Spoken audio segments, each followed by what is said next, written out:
أشهد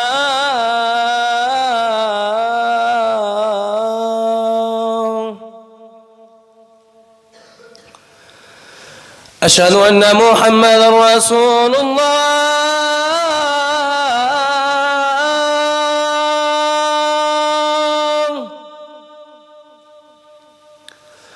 أشهد أن محمدًا رسول الله.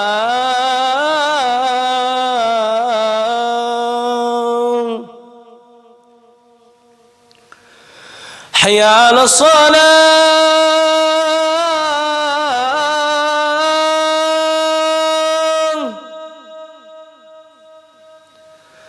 حي على الصلاة.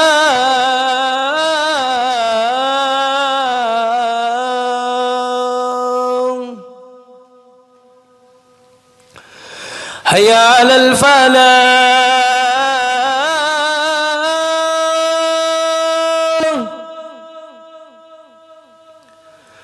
حي على الفلاح.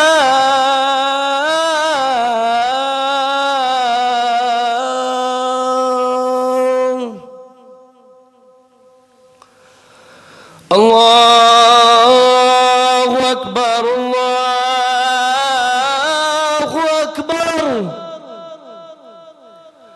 لا إله إلا الله.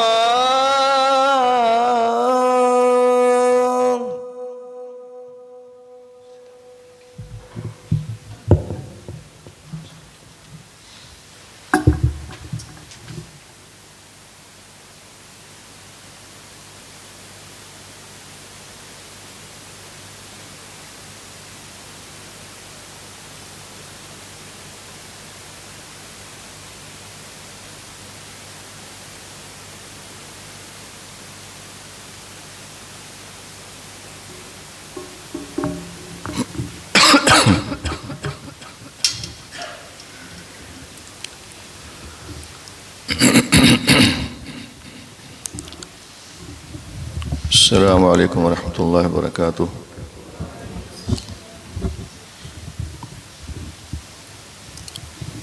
الحمد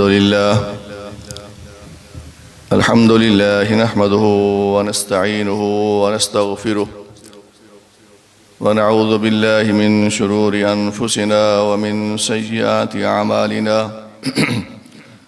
من يهده الله فلا مضل له ومن يضلل فلا هادي له. نشهد أن لا إله إلا الله وحده لا شريك له ونشهد أن محمدًا عبده ورسوله. اللهم صل على محمد وعلى آل محمد كما صليت على إبراهيم وعلى آل إبراهيم إنك حميد مجيد. اللهم بارك على محمد وعلى آل محمد كما باركت على إبراهيم وعلى آل إبراهيم إنك حميد مجيد. فإن أصدق الحديث كتاب الله وخير الهدي هدي محمد صلى الله عليه وسلم وشر الأمور محدثاتها وكل محدثة بدعة وكل بدعة ضلالة وكل ضلالة في النار. رب اشرح لي صدري ويسر لي أمري واحلل عقدة من لساني يفقه قولي. رب زدني علما. أما بعد، أعوذ بالله من الشيطان الرجيم. بسم الله الرحمن الرحيم. قل هل ننبئكم بالأخسرين أعمالا الذين ضل سعيهم في الحياة الدنيا وهم يحسبون أنهم يحسنون صنعا أولئك الذين كفروا بآيات ربهم ولقائه فحبطت أعمالهم فلا نقيم لهم يوم القيامة وزنا. اے پیغمبر، آپ ان کو کہہ دیجئے، کیا ہم تمہیں خبر دیں کہ اعمال کے اعتبار سے سب سے زیادہ گھاٹا پانے والے شخص کون ہیں؟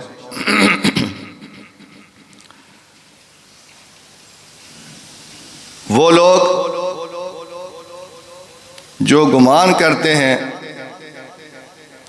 کہ وہ بہت اچھا کام کر رہے ہیں اور ان کی کوشش دنیاوی زندگی کے اندر ہی ضائع ہو گئی، یہی وہ لوگ ہیں جنہوں نے اپنے رب کی آیات کا انکار کیا اور اپنے رب کی ملاقات کا بھی انکاری رہے، تو ان کے اعمال ضائع ہو گئے۔ قیامت کے دن ہم ان کا کوئی وزن نہیں ڈالیں گے۔ حضرات،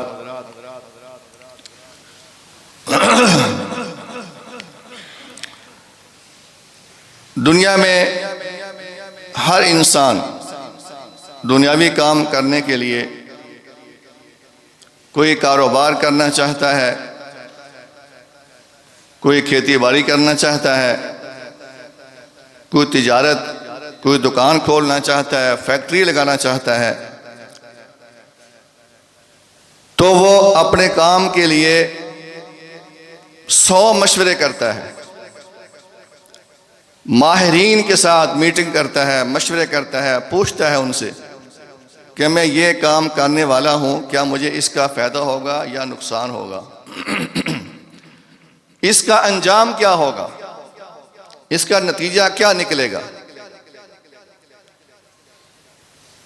اس کا موقع محال کون سا ہے، کس مارکیٹ میں یہ کاروبار چل سکتا ہے، اور اس کے لیے مجھے سامان کہاں سے خریدنا ہوگا کہ مجھے منافع زیادہ مل سکے، کس جگہ سے ہول سیل ریٹ میں مجھے ملے گا، کون سے شہر، فیصل آباد، لاہور، ملتان، کراچی۔ کئی دن تک وہ اسی تگ و دو میں رہے گا کہ اس کا اصل نتیجہ مجھے حاصل ہو جائے کہ اس کاروبار میں مجھے کتنا نفع ہوگا، کتنا نقصان ہوگا، انجام کیا ہوگا، نتیجہ کیا نکلے گا۔ اسی طرح کھیتی باڑی کرنے والے لوگ زمین کی جانچ پڑتال کرتے ہیں کہ اس میں اگر اس زمین کو میں ٹھیکے پر لیتا ہوں، اجرت پر لیتا ہوں، اس میں مجھے کتنا آمدن ہو سکتی ہے، زمین کی نوعیت کیسی ہے، سخت ہے، نرم ہے، ریت والی ہے، اس میں مجھے کون سا سپرے استعمال کرنا پڑے گا، کون سا بیج، کیسا بیج، کہاں سے، کس کمپنی کا بیج استعمال کرنا ہوگا، کتنے پانی دینے پڑیں گے۔ کئی دن تک وہ اسی پریشانی میں رہے گا، کوشش کرے گا کہ مجھے ایسا حل مل جائے، ایسا مشورہ مل جائے جس سے مجھے فائدہ ہی فائدہ ہو، نقصان ہو ہی نہ۔ کیا ایسا ہوتا ہے یا نہیں ہوتا ہے؟ لیکن دین ایک ایسی سستی سی چیز ہمیں مل گئی ہے، ایسی سستی چیز ہے دین، ہمیں جہاں سے مل جائے، جیسا مل جائے، دینے والا جیسا بندہ بھی ہو، ہم اسے لے لیتے ہیں۔ کبھی سوچا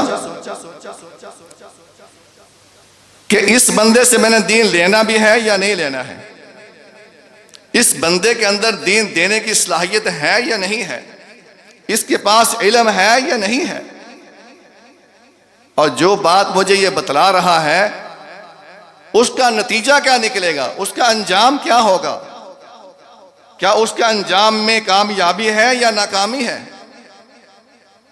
میرا یہ عمل قبول ہوگا یا مردود ہو جائے گا، مجھے اس کا ثواب ملے گا یا گناہ ملے گا، آخرت میں مجھے اس کے بدلے میں کیا ملے گا۔ کبھی سوچا کسی نے؟ لے لیتے ہیں، خوشنما بنا کر دین پیش کر دیا، مطمئن ہو گئے، بڑا اچھا کام ہے یہ، جی نیکی کا کام ہی ہے، کوئی برا تو نہیں ہے، اس میں کون سی قباحت ہے جی، 8 پڑھ لیں یا 20 پڑھ لیں، کون سی قباحت ہے، کیا ہے، رفع یدین نہیں کیا تو نماز تو ہوگی نا، یہ ذکر اذکار ہی تو ہم کر رہے ہیں نماز کے بعد، سلام پھیرنے کے بعد۔ محفل بنا لی ہے، دائرہ بنا لیا ہے، اونچی آواز سے ہو کی آوازیں ہیں، اللہ کا نام ہی تو ہم لے رہے ہیں، کون سی بری بات ہے؟ بڑا ثواب ہے اس کا، بڑا اجر ہے اس کا جی۔ لا الہ جو سب سے افضل ترین کلمہ ہے۔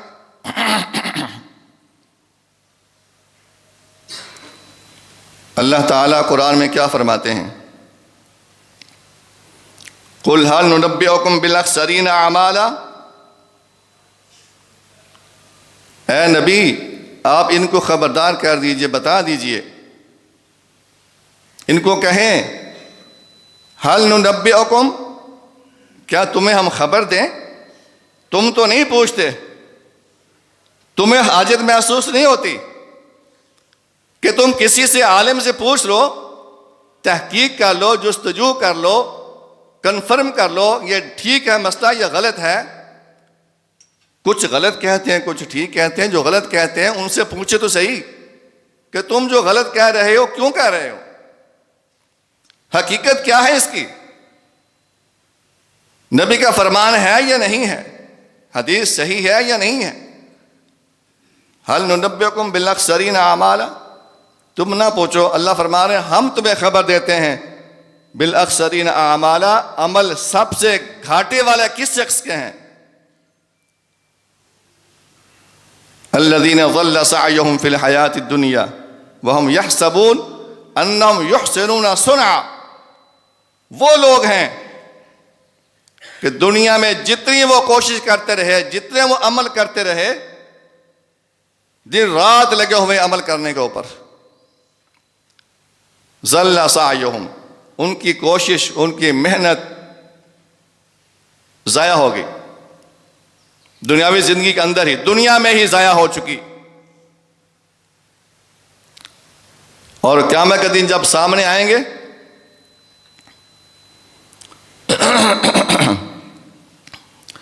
وَيَحْسَبُونَ أَنَّهُمْ يُحْسِنُونَ صُنْعًا، ان کا تو یقین یہی تھا کہ ہم نیک کام کر رہے ہیں، اچھا کام کر رہے ہیں۔ ہر بدعتی جو ہے وہ اپنی بدعت کو نیک عمل سمجھ کر ہی کرتا ہے، برا عمل سمجھ کر کوئی نہیں کرتا۔ بدعت ہوتی ہی وہ ہے جو دین میں نیا کام ایجاد کیا جائے وہ نیکی والا سمجھ کر کیا جائے۔ یحسبون انہم یحسنون صنعا، ان کا گمان یہ ہوتا ہے کہ ہم اچھا کام کر رہے ہیں، نیک کام کر رہے ہیں۔ اللہ تعالیٰ کیا فرماتے ہیں ان کے بارے میں؟ اولئک الذین کفروا بآیات ربہم ولقائہ، یہی وہ لوگ ہیں جنہوں نے اپنے رب کی آیات کا انکار کیا ہے اور اپنے رب کی ملاقات کا انکار کیا ہے۔ تو اب نتیجے کی بات آتی ہے، جو نتیجہ ہم نے نہ سوچا دنیا میں، اس کا نتیجہ کیا نکلے گا نہ سوچا، نتیجہ اللہ تعالیٰ پہ خود بتلاتے ہیں۔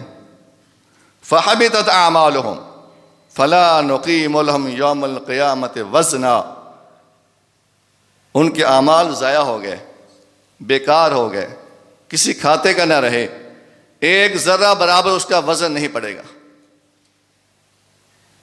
حضرات،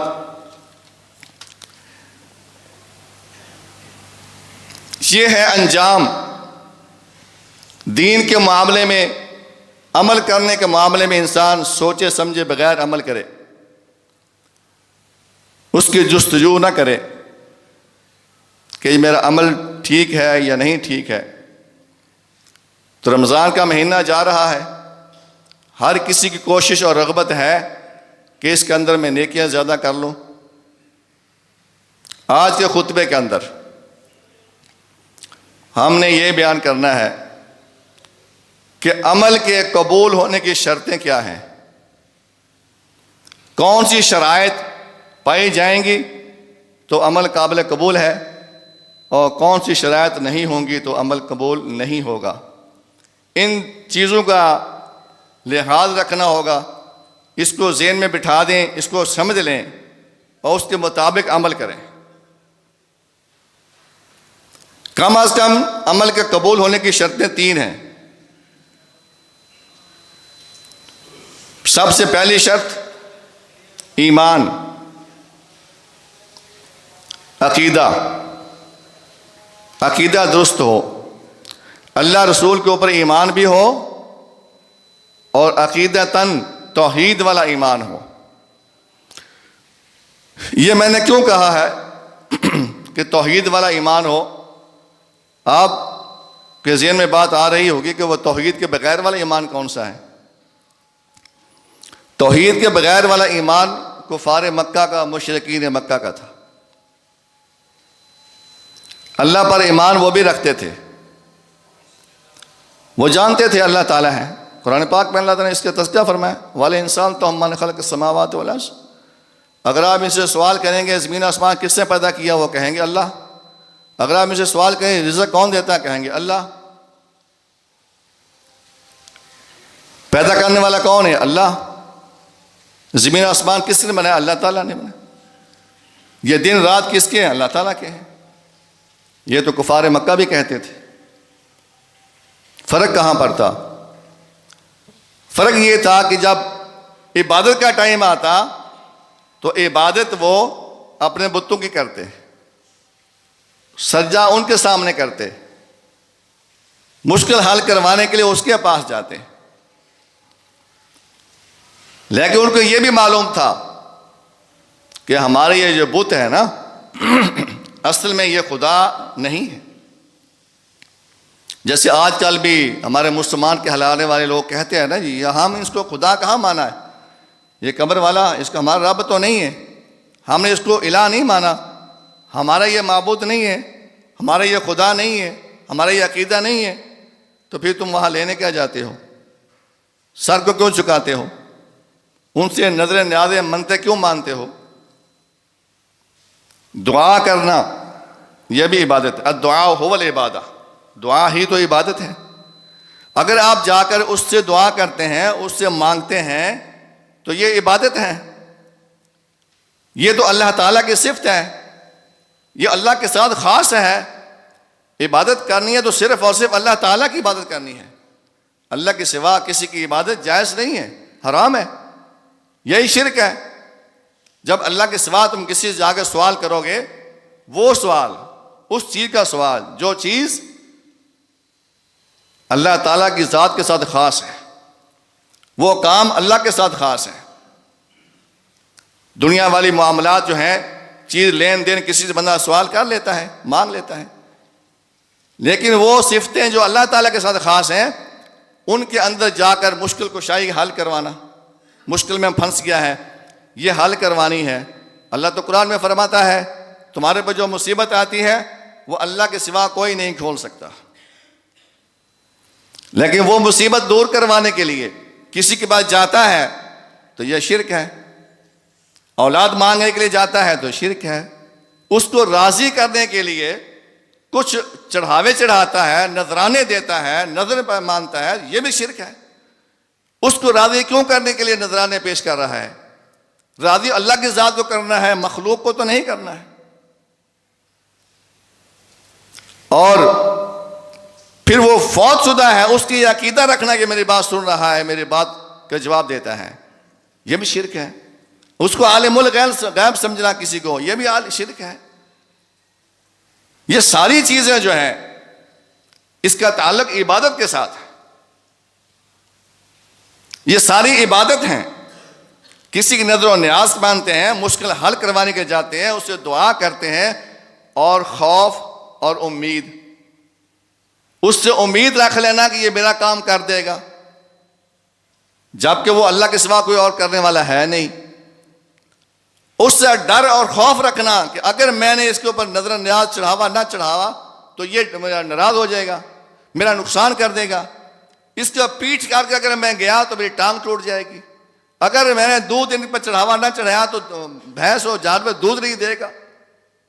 اس قسم کا عقیدہ جو ہے یہ عبادت ہے، یہ سب چیزیں عبادت ہیں، اور ان کے اندر توحید ہو، صرف اللہ کو سمجھے کہ اللہ تعالیٰ ہی ہے، اس کے علاوہ اور کوئی نہیں ہے، تو یہ ایمان چاہیے۔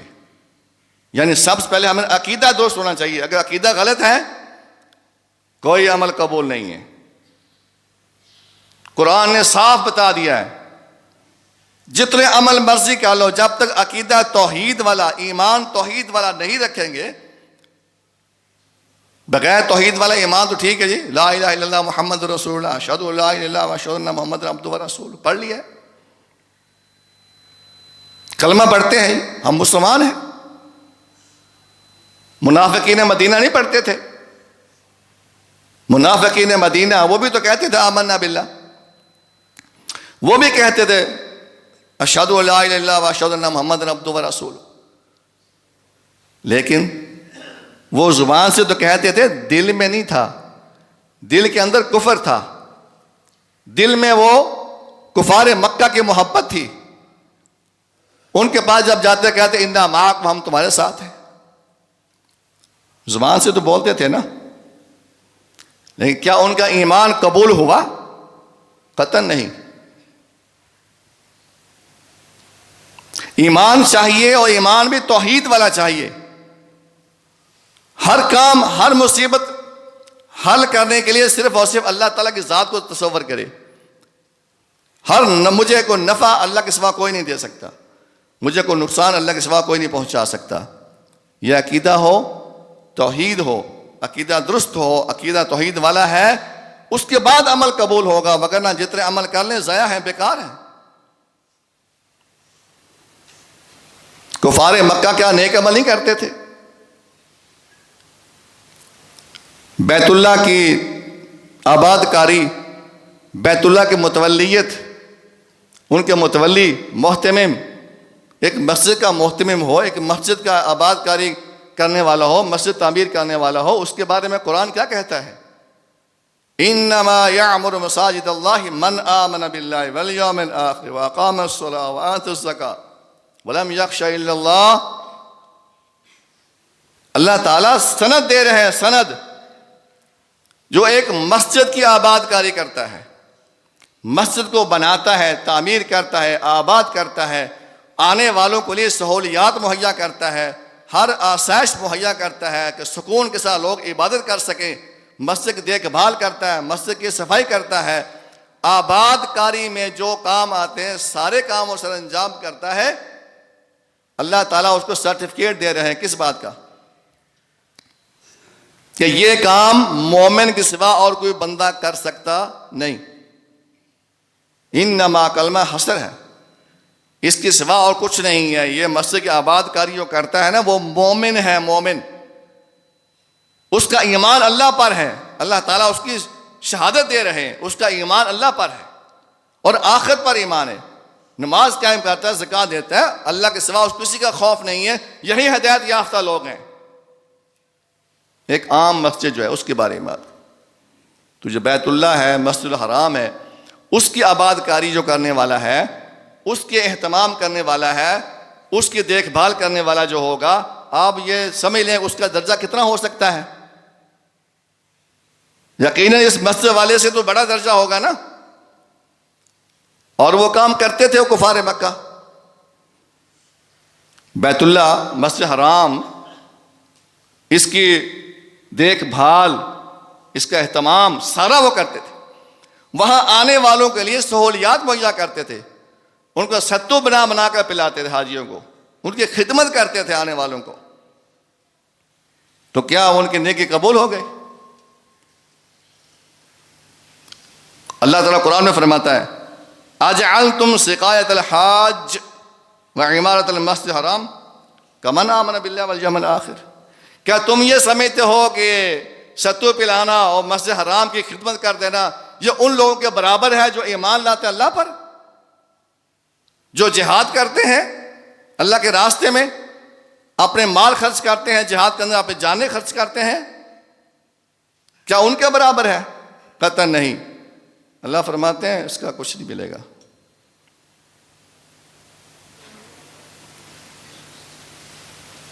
اس کا کچھ نہیں ملے گا، کیونکہ ایمان نہیں ہے، عقیدہ نہیں ہے، ان کا عقیدہ درست نہیں ہے۔ عقیدہ درست ہوگا تو عمل قبول ہوگا، وگرنہ عمل قبول نہیں ہوگا۔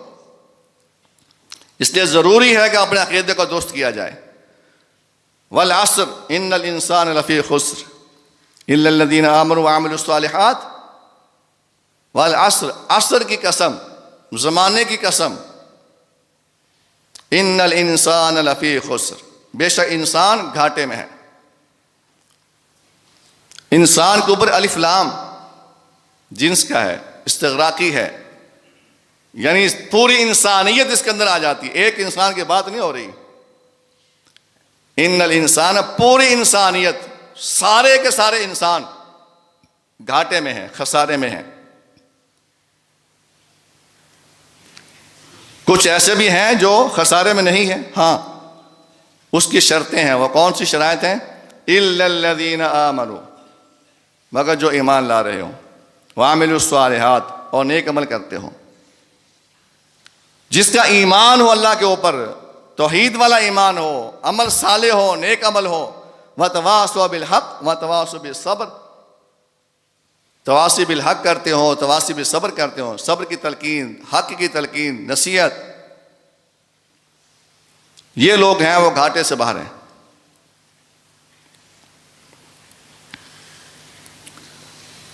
تو ایمان کے بغیر کوئی عمل قابل قبول نہیں ہے، یہ بنیادی شرط ہے۔ سب سے پہلی شرط یہ ہے توحید ہو، عقیدہ درست ہو، صحیح عقیدہ ہو، اللہ تعالیٰ کے اوپر ایمان ہو، اللہ وحدہ لا شریک ہے، اللہ کے سوا کوئی مشکل حل کرنے والا نہیں ہے، اللہ کے سوا کوئی اولاد دینے والا نہیں ہے، اور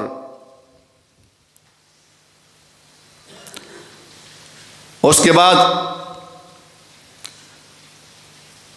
مشکلات، غالب الغیب، اللہ کے اسماء و صفات، اس کے اوپر ایمان، ہر قسم کی عبادت اللہ کے لیے وہ خاص کر لے۔ نبی صلی اللہ علیہ وسلم کا ایک یہودی بچہ تھا، وہ خدمت کرتا تھا۔ حضرت انس رضی اللہ تعالیٰ عنہ بیان فرماتے ہیں وہ ایک دفعہ بیمار ہو گیا، نبی علیہ الصلوۃ والسلام اس کی تیمارداری کے لیے گئے، تو آپ اس کے سرہانے بیٹھے ہیں، اس کے پاس اس کا والد بھی بیٹھا ہوا ہے، آپ اس بچے کو کہتے ہیں اسلم، اسلام لے آؤ۔ وہ بچہ اپنے باپ کی طرف دیکھتا ہے کہ باپ کا کیا حکم ہے۔ باپ نے کہا اطیع ابا القاسم، ابو القاسم کی اطاعت کرو، تو اس بچے نے کلمہ شہادت پڑھ لیا۔ نبی صلی اللہ علیہ وسلم وہاں جب اٹھ کر گئے ہیں تو کیا فرمایا آپ نے؟ الحمدللہ الذی انقذہ من النار، اس اللہ کی صفات، اللہ تعالیٰ کے لیے حمدیں ہیں، ساری تعریفیں، جس نے اس بچے کو آگ سے بچا لیا ہے۔ الحمدللہ الذی انقذہ من النار۔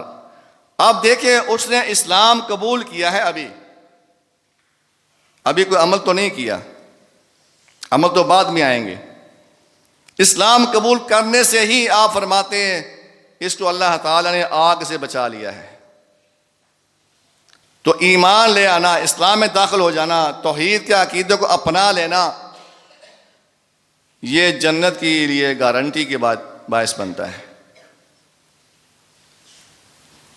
اور ایک اور شخص جہاد کے موقع پر آتا ہے، لوہے کا لباس سارا پہنا ہوا ہے، زرہ پہنی ہوئی ہے، تلوار بھی لٹک رہی ہے، نیزے بھی ہیں، ڈھال بھی ہے، جہاد کے لیے پورا تیار ہو کر وہ آ جاتا ہے۔ وہ آ کر کے کہتا ہے یا رسول اللہ اقاتل ام اسلم، لڑائی کروں، جہاد کروں یا اسلام لے آؤں؟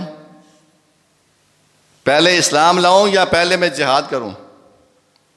آپ کہہ سکتے تھے ہاں بھی ٹھیک ہے، تیاری شاری کر کے آؤ، چلو کود جاؤ جہاد کے اندر لڑو، لیکن آپ نے کیا فرمایا؟ اسلم ثم قاتل، پہلے اسلام لاؤ پھر جہاد کرو۔ جب تک ایمان قبول نہیں کرو گے کوئی عمل قابل قبول نہیں ہے۔ توحید کو پہلے اپنا لو، جو اسلام توحید دیتا ہے۔ اسلم کا معنی کیا ہے؟ اپنے آپ کو مطیع کر لیں، تابع داری کر لیں، تابع کر دیں، بس۔ جب اسلام میں داخل ہو گیا اب وہ غلام بن گیا ہے۔ کفار مکہ اسلام کیوں نہیں لاتے تھے؟ ہمارے لیے اسلام لانا تو بہت آسان ہے، کوئی مسئلہ نہیں، ٹھیک ہے جی اسلام لے آتے، کلمہ شہادت پڑھ لیا، مسلمان ہو گیا۔ اب کوئی تبدیلی زندگی میں نہیں آئی، بس اسلام میں داخل ہو چکا ہے، جو سابقہ زندگی تھی وہی چلتا جا رہا ہے۔ ایسا نہیں ہے۔ وہ سمجھتے تھے کفار مکہ کہ جب ہم نے کلمہ شہادت پڑھ لیا، ہم تو سردار ہیں، ہماری تو ٹھاٹھ ہے، یہاں پر ہم ٹھاٹھ باٹ سے رہتے ہیں، پورے علاقے میں سرداری ہماری چلتی ہے، تو جب ہم نے کلمہ پڑھ لیا محمد کا، پھر ہم محمد کے غلام بن جائیں گے، اس کے تابع ہو جائیں گے، اس کے اشارے کے بغیر، اس کے حکم کے بغیر ہم کوئی کام نہیں کر سکیں گے، اپنی منمانی نہیں چلے گی، اپنی مرضی نہیں چلے گی، بتوں کی عبادت نہیں چلے گی، صرف ایک اللہ کے سامنے جھکنا پڑے گا اور غلامی کرنی پڑے گی، اللہ کی غلامی اور رسول کی غلامی کرنی پڑے گی۔ تو تیسری وجہ سے تو وہ اسلام نہیں لاتے تھے۔ اسلم کا معنی کیا ہے؟ تابع ہو جائیے، ہر لحاظ سے کوئی بھی کام اللہ اس کے رسول کی مرضی کے بغیر نہیں کر سکتے۔ حضرت عائشہ رضی اللہ تعالیٰ عنہا بیان فرماتی ہیں، انہوں نے ایک مرتبہ نبی صلی اللہ علیہ وسلم سے سوال کیا، یا رسول اللہ ابن جدعان جو ہے جاہلیت کے اندر بڑا کام کرتا تھا، بڑے نیکی کام، بڑے خیر خواہی، بیواؤں، یتیموں، مسکینوں، ان کے سروں پر ہاتھ رکھنا، ان کو مال دولت دینا، ان کو کھلانا، کھانے کھلانا مسکینوں کو، اور صلہ رحمی کرنا۔ اور صلہ رحمی آپ جانتے کتنا بڑا عمل ہے۔ صلہ رحمی کے بارے حدیث آتی ہے، جو چاہتا ہے کہ میری لمبی عمر ہو، میرے رزق میں وسعت پیدا ہو جائے، تو صلہ رحمی کرے، فلیصل رحمہ۔ اور قطع رحمی، جو قطع رحمی کرتا اللہ تعالیٰ اسے کاٹ دے، جو صلہ رحمی کرتا اللہ تعالیٰ اسے ملا دے۔ حدیث میں موجود ہے، صلہ رحمی کی بہت زیادہ اہمیت ہے۔ فرمایا ابن جدعان صلہ رحمی کرنے والا تھا اور مسکینوں کو کھانا کھلایا کرتا تھا، تو اس کے یہ اعمال جو ہیں اسے نفع دیں گے؟ آپ نے فرمایا کہ لا ينفعہ، قطعاً اسے نفع نہیں دیں گے، جب تک ایمان نہ ہو، جب تک توحید نہ ہو، جب تک عقیدہ درست نہ ہو، یہ چیزیں اسے نفع نہیں دے سکتی۔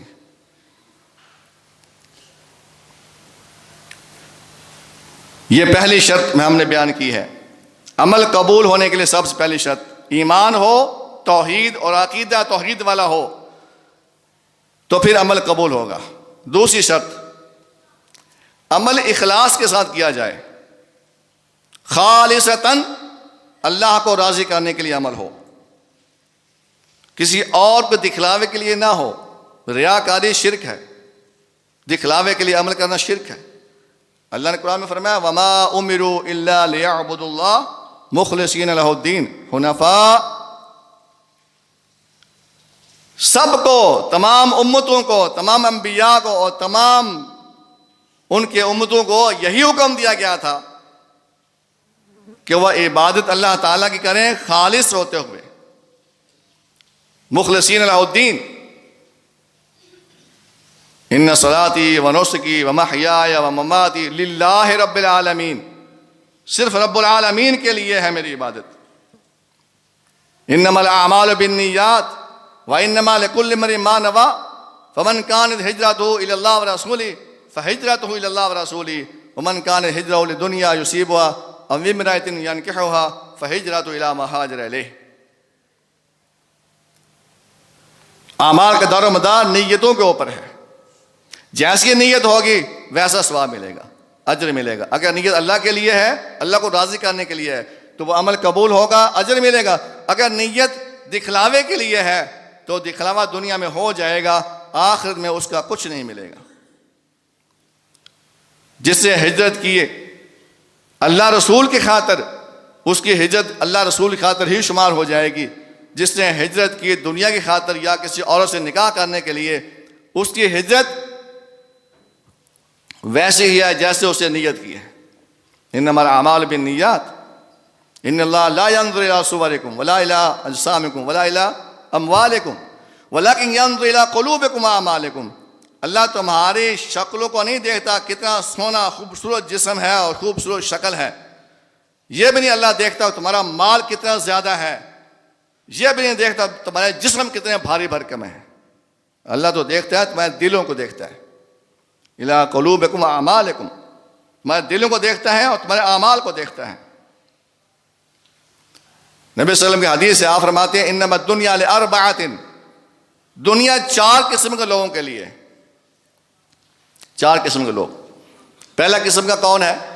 ایک وہ شخص جو صاحب مال ہے، صاحب حیثیت ہے، مالدار ہے اور عالم بھی ہے، مالدار بھی ہے اور عالم بھی ہے۔ عالم ہے وہ علم کی وجہ سے، علم کے ذریعے سے اللہ تعالیٰ کے تقوی پرہیزگاری اختیار کرتا ہے، اور اس مال کو خرچ کرنے میں اللہ کے سے ڈرتا رہتا ہے، اللہ تعالیٰ کی رضامندی کی جگہ پر خرچ کرتا ہے، جہاں اللہ کی نافرمانی ہوتی ہے وہاں خرچ نہیں کرتا، اس مال کا حق ادا کرتا ہے، اس میں زکوٰۃ نکالتا ہے، صدقات نکالتا ہے، اللہ کے راستے میں خرچ کرتا ہے، اللہ والوں کے اوپر خرچ کرتا ہے، اور 8 مصارف ہیں زکوٰۃ کے، ان پر وہ خرچ کرتا ہے۔ اللہ کی رضامندی کے بغیر اپنا مال خرچ نہیں کرتا، ہر وقت اللہ سے وہ ڈرتا رہتا ہے۔ آپ نے فرمایا تھا یہ جو بندہ ہے یہ صاحب مال بھی ہے، صاحب علم بھی ہے، یہ افضل المنازل پر ہے، تمام مراتب میں سے سب سے جو بہترین اور افضل ترین اور اعلیٰ مرتبہ ہے اس کو وہ ملے گا۔ دوسرا بندہ صاحب مال ہے، علم ہے، عالم ہے لیکن مال نہیں ہے، عالم ہے لیکن مال نہیں ہے خرچ کرنے کے لیے، اس کے اندر بھی تقوی پرہیزگاری موجود ہے اور وہ اللہ سے ڈرتا بھی ہے، متقی بھی ہے، اور اس کی نیت کیا ہے، اس کی خواہش کیا ہے؟ وہ یہ ہے یار وہ جو بندہ ہے نا عالم تھا، مالدار تھا، اتنا خرچ کرتا تھا اللہ کے راستے میں، اے اللہ مجھے بھی مال دے دیتا تو میں بھی ویسے خرچ کرتا جیسے وہ خرچ کرتا تھا، اسی کی طرح خرچ کرنے کی وہ نیت رکھتا ہے اپنے اندر۔ نبی کائنات فرماتے ہیں کہ اس کا درجہ بھی وہی درجہ ہے جو درجہ پہلے والوں کو ملا ہے، افضل المنازل، سب سے اعلیٰ درجہ، اعلیٰ مرتبہ۔ تیسرا بندہ وہ ہے جس کے پاس مال ہے علم نہیں ہے، مال ہے علم نہیں ہے، بات سمجھ آ رہی ہے آپ لوگوں کو میری؟ جس کے پاس مال ہے علم نہیں ہے، اب وہ مال والا جو ہے اپنی نفس کی خواہشات کے مطابق مال کو اڑا رہا ہے، اللہ کی رضامندی کا اس کو خیال نہیں ہے، کہاں اللہ پر ناراض ہوتا ہے اس کا اس کو کوئی خیال پرواہ نہیں ہے، عیاشی میں اڑا رہا ہے، فحاشی میں اڑا رہا ہے، حرام کاموں میں خرچ کرتے جا رہا ہے۔ نبی کائنات فرماتے ہیں یہ اخبث المنازل، سب سے خبیث ترین، گندہ ترین جو مرتبہ ہے نا وہ اس شخص کا ہے، گندہ ترین مرتبہ اس شخص کا۔ اور جو چوتھا بندہ ہے وہ نہ اس کے پاس مال ہے نہ اس کے پاس علم ہے، دونوں چیزوں سے خالی ہے۔ اب اس کی نیت کیا ہے؟ نیت کیا ہے؟ مجھے بھی مال ملتا، وہ جیسے عیاشی کر رہے ہیں میں بھی ویسے عیاشی کرتا، کھلا خرچ کرتا، میں بھی فحاشی کے اوپر اڑاتا، اللہ کے نافرمانیوں کی جگہوں پر میں بھی خرچ کرتا، ایسی نیتیں لے کر بیٹھا ہے، تمنائیں کر رہا ہے، اس مال کی طلب کر رہا ہے، آرزویں کر رہا ہے۔ نبی کائنات فرماتے ہیں اس کا درجہ بھی وہی ہے جو اخبث المنازل ہے نا، اوپر والا درجہ جو تھا، سب سے بدترین جو درجہ جس کو ملا ہے اس کی جگہ پر یہ بھی اسی جگہ پر ہے، اس کو وہی مقام ملے گا۔ تو فرق کیا ہے؟ نیت کا، اخلاص کا۔ وہ مخلص تھے، پہلے والے دونوں بندے مخلص تھے، وہ اللہ کی رضامندی کے لیے خرچ کرنا چاہتے تھے، اللہ سے تقوی پرہیزگاری کے ساتھ خرچ کرنا چاہتے تھے، تو ان کا درجہ بڑا بڑھ گیا، اور جو دنیا داری کے لیے خرچ کرنا چاہتے تھے ان کا درجہ گھٹ گیا۔ اور اسی طرح دیکھیں چھوٹی چھوٹی باتیں ہیں، چھوٹے چھوٹے کام ہیں، اگر انسان اپنی نیت کو خالص کر لے بڑا درجہ مل سکتا ہے۔ ایک بندہ وہ ہے گھر سے وضو کر کے آیا، مسجد میں چل کر آیا، وضو کا ثواب، پیدل چلنے کا ایک ایک قدم کا ثواب، مسجد میں آیا، بر وقت آ کر بیٹھا، تحیت المسجد پڑھی، اور تکبیر تحریمہ کے ساتھ مل کر جماعت پڑھی، نماز پڑھی، کتنا درجہ اس کو مل جائے گا؟ اور ایک وہ ہے جو گھر سے نکلا نماز پڑھنے کے لیے، وضو کر کے اچھا وضو کر کے گھر سے نکلا ہے، چلتا چلتا آیا ہے، مسجد میں آیا، جماعت ختم ہو گئی ہے۔ ایک وہ جو پہلے آ کر بیٹھا ہے، تحیۃ المسجد پڑھی ہے، جماعت بھی مل گئی ہے، پوری نماز جماعت کے ساتھ پڑھی ہے۔ ایک وہ ہے جو کوشش یہی تھی میں جاؤں مسجد میں جماعت کے ساتھ نماز پڑھوں، لیکن آیا ہے جس پہنچا ہے تو جماعت ختم ہو چکی ہے۔ اب کیا سمجھتے ہیں؟ نبی کائنات نے کیا فرمایا؟ جتنا اجر پہلے والوں کو ملا ہے نماز میں آ کر شامل ہونے والے کو، اتنا اجر ہی اس بندے کو مل جائے گا، اور اس کے اجر میں سے کچھ بھی کمی نہیں کی جائے گی۔ نیت کی بات ہے، اخلاص کی بات ہے، صرف اخلاص جو ہے نا، اس کا وزن اللہ تعالیٰ کے ہاں، اللہ کی رضامندی خوشنودی کو ہر عمل میں انسان رکھے تو وہ اسی کا وزن ہے۔ اگر جتنا عمل زیادہ کر لے اس میں اللہ تعالیٰ کا اخلاص نہ ہو، اللہ کی رضامندی مقصود نہ ہو، اس عمل کا کوئی فائدہ نہیں ہوتا۔ قیامت کا دن ہوگا، 3 بندے ہوں گے، اکثر حدیث آپ سنتے رہتے ہیں، واقعات سنتے رہتے ہیں، ہمارے شیخ صاحب کمی نہیں کرتے، شیخ جابر صاحب۔ تو اب وقت بھی کم ہے، اختصار سے اشارہ کر دیتا ہوں۔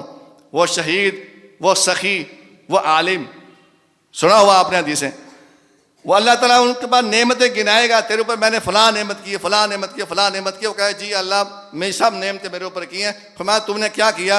کہا میں شہید ہوا۔ اللہ نے فرمایا تو شہید، اللہ فرمائیں گے تو شہید ہوا تھا تاکہ تجھے کہا جائے تو بہادر ہے، بڑا جرت مند ہے، جو شہادت کا رتبہ پایا ہے، وہ دنیا میں کہا جا چکا ہے۔ جس کی تو نے نیت کی تھی نا کہا جائے، وہ کہا جا چکا ہے، وہ اجر تجھے مل چکا ہے۔ اب یہاں پر تیرے لیے کچھ نہیں ہے، اونتے منہ گھسیٹ کر جہنم میں ڈال دیا جائے گا۔ ایسی سخی، تو نے یہ کام اس لیے کیا تھا، سخاوت کی، تو سخی کہا جا سکے، لہذا وہ دنیا میں کہا جا چکا ہے، اب تیرے لیے کچھ بھی نہیں ہے، گھسیٹ کر جہنم میں۔ عالم، میں نے اللہ تیرا دین کا علم پھیلایا، تجھے اس لیے کہا تھا، کیا تھا تو نے، تجھے عالم کہا جائے، خطیب کہا جائے، قاری کہا جائے، بڑی چوٹی کا قاری کہا جائے، بڑی خوبصورت آوازوں کے ساتھ پڑھنے والا، وہ دنیا میں کہا جا چکا ہے، اب گھسیٹ کر جہنم میں ڈال دیا جائے گا۔ یہ دو شرطیں جو عمل کی قبولیت کے میں نے بیان کی ہیں۔ پہلے نمبر پر عقیدہ توحید درست کر لیں، توحید کے والے عقیدے کے بغیر کوئی عمل قبول نہیں ہے۔ اور دوسرے نمبر پر ہر عمل کے اندر اللہ تعالیٰ کی رضامندی مقصود ہونی چاہیے، ریاکاری نہ ہو، ریاکاری عمل کو ضائع کر دیتی ہے۔ اور جو تیسری شرط ہے وہ نبی صلی اللہ علیہ وسلم کی اتباع۔ ایک اتباع ہوتا ہے، ایک اطاعت ہوتی ہے۔ اگر دونوں ایک ہی جگہ پر آئیں، اتباع و اطاعت، تو اس میں تھوڑا سا فرق ہوتا ہے۔ اگر اتباع کا لفظ بولا جائے اس میں اطاعت بھی ہوتی ہے، اتباع بھی آتی ہے۔ اگر اکیلا اطاعت بولا جائے اس کے اندر بھی دونوں چیزیں آتی ہیں۔ اگر جہاں پر اتباع و اطاعت دونوں آ جائیں تھوڑا سا فرق کرتے ہیں۔ اتباع کا مطلب ہوتا ہے پیچھے پیچھے چلنا، آگے نہیں بڑھنا۔ لا تقدموا بین یدی اللہ و رسولہ، اللہ اس کے رسول سے آگے نہیں بڑھنا تم نے۔ اتباع کا مطلب پیچھے پیچھے چلنا ہے، قدم بقدم چلنا ہے، کمی بھی نہیں کرنی ہے، آگے بھی نہیں بڑھنا ہے، یہ اتباع ہے۔ اور اطاعت اللہ کے رسول یا اللہ تعالیٰ جو حکم فرمائے ہر حکم کو مان لینا ہے، جیسے فرمایا ہو ویسے ہی کرنا ہے، یہ اطاعت ہے۔ تو یہ موضوع عام ہے، موضوع آپ سنتے رہتے ہیں، اس میں بہت سارے دلائل، بہت ساری آیات، اور شاید مجھ سے زیادہ آپ کو حدیث آیات آتی ہوں گی۔ تو نبی صلی اللہ علیہ وسلم کی اطاعت، اللہ تعالیٰ کی اطاعت کے اندر عمل کیا جائے، اپنی مرضی سے عمل نہ کیا جائے، اپنی مرضی نہ ہو، بلکہ ہر عمل اس میں اللہ اس کے رسول کی مہر ہو، تو پھر وہ عمل کیا جائے گا۔ یہ 3 شرطیں ہیں، عقیدہ توحید، اور اللہ تعالیٰ کے لیے عمل کو خالص کرنا، ریاکاری سے پاک ہو، دنیاوی مفاد کے ارادے سے پاک ہو، اور تیسرے نمبر پر اللہ اور اس کے رسول صلی اللہ علیہ وسلم اطاعت کے اندر وہ عمل ہو، ایسی ہو جیسے آپ صلی اللہ علیہ وسلم حکم دیا ہے، آپ نے کر کے دکھایا ہے، یا آپ نے کی موجودگی میں جو عمل ہوا ہو آپ نے خاموشی اختیار کی ہو۔